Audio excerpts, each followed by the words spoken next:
Okay, ladies and gentlemen, let's go ahead and start on section 2.1, logic and proof. We need to start with a whole bunch of logic now. It's going to be a lot of words and a lot of symbols, but you're going to need to follow along. That's partially why we did the vocabulary section previously. So goodbye to me, and let's get started.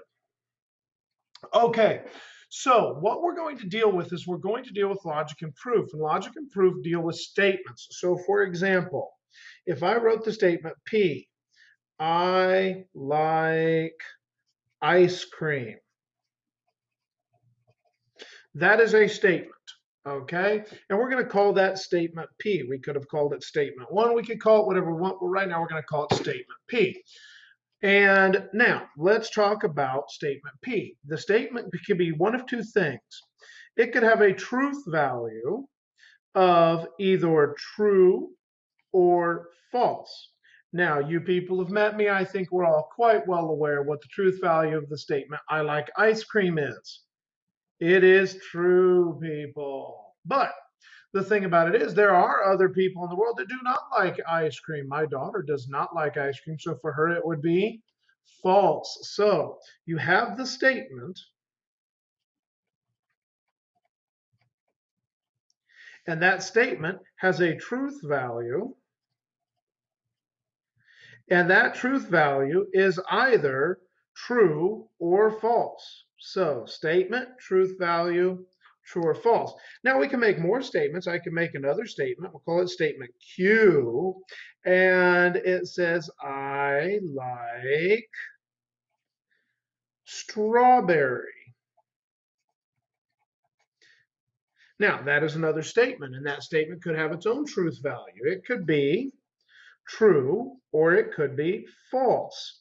And so what we can do is let's make a table.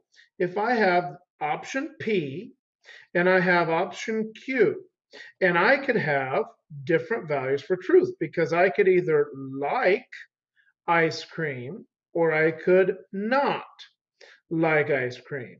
I could like strawberries. I could not like strawberries.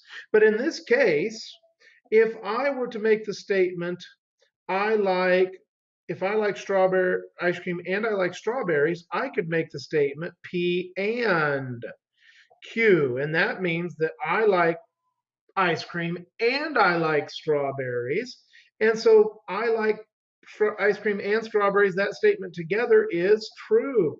This is called a compound statement. It's a compound statement because I compounded, I put two things together with the word and.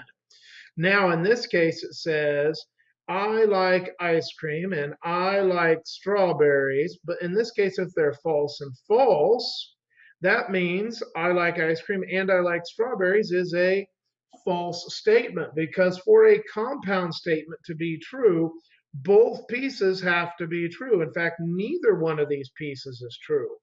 The only way I get true is if I like ice cream and I like strawberries. Now, we have other options because what if I do like ice cream, but I do not like strawberries? Is that possible? Because remember, they're independent. I can like ice creams and not like strawberries. But that means when I try to go put them together, I like ice cream and I like strawberries is a false statement because even though I do like the ice cream, I do not like the strawberries. Now, on the other hand, let's get crazy talk and say I do not like ice cream. That is false. And that I like strawberries is true. If I try putting them together, I'm still going to get false because to be liking ice cream and liking strawberries, they both have to be true. Although I potentially like strawberries according to this chart, I do not like ice cream according to this chart. Therefore, I do not like ice cream and strawberries. But let's change it. Let's say I like ice cream or I like strawberries. Now, this is called a disjunction. A disjunction because it's or. Now, in this case, would I like ice cream or I like strawberries be true? Well, in this case, they're both true. So, yes, they're good to go. Down here at the bottom, do I like ice cream or I like strawberries? Well, even though I don't like ice cream, it says true, I like strawberries. So that must be true because unlike and, where they both have to be true, In or, only one of them. I get an A or I get an award. It doesn't have to be both. In this case, I do like ice cream. I like strawberries is false, but I can still say true to I like ice cream or strawberries because one or the other of them is true. In fact, the only one that I mark false in this case is that I like ice cream or strawberries when both of those things are not true. What we've just done, ladies and gentlemen, is we have done a truth table. A truth table. Okay, now there are lots of other ways we can put a truth table together, but this is a big start. Now, let's go over to the next piece of the puzzle. So we have statement, truth value, compound statement, conjunction. Now we also have a little different guy. And in fact, if I were to take that table that I just had last time, and I have P and I have Q, but now I have wiggle in front of P, all right, and wiggle in front of Q.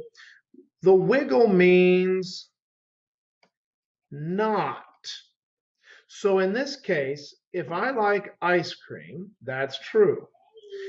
Then that automatically means that I like ice cream not, which means that would guaranteed be false because the negation, which is what this is called, negation,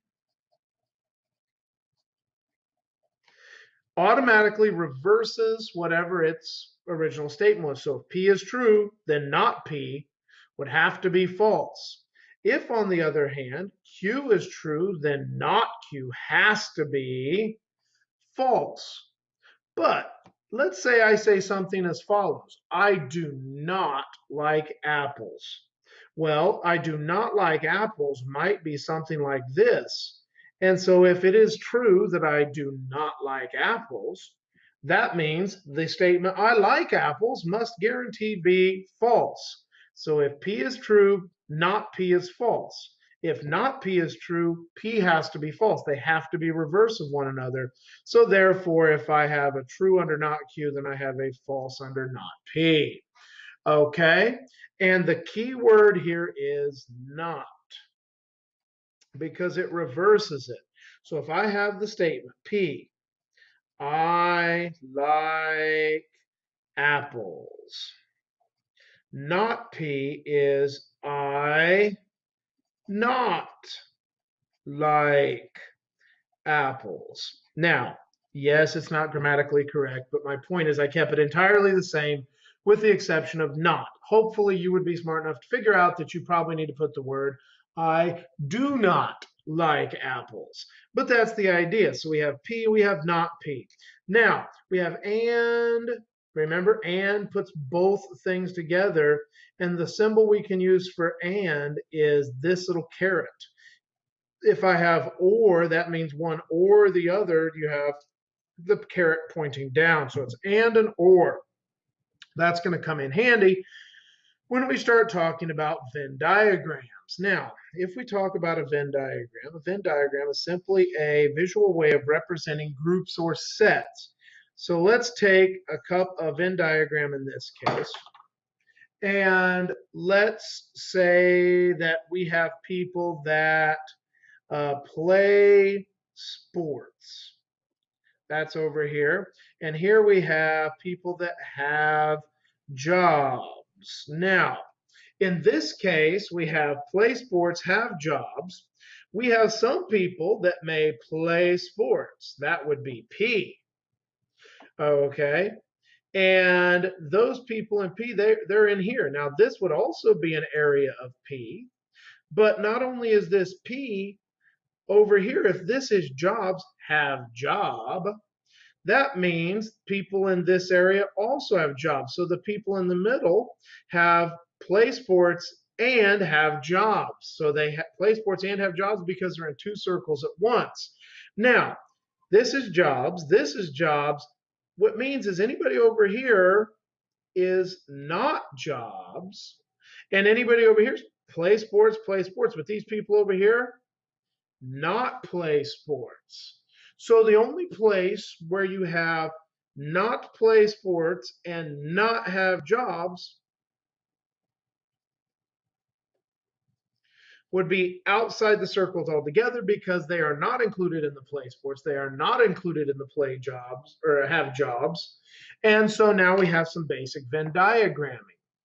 All right, so we've gone through a lot of symbols. We've gone through some truth tables. We've gone through some basic Venn diagramming. And you're going to need to be able to do some of these things when we start talking about homework problems.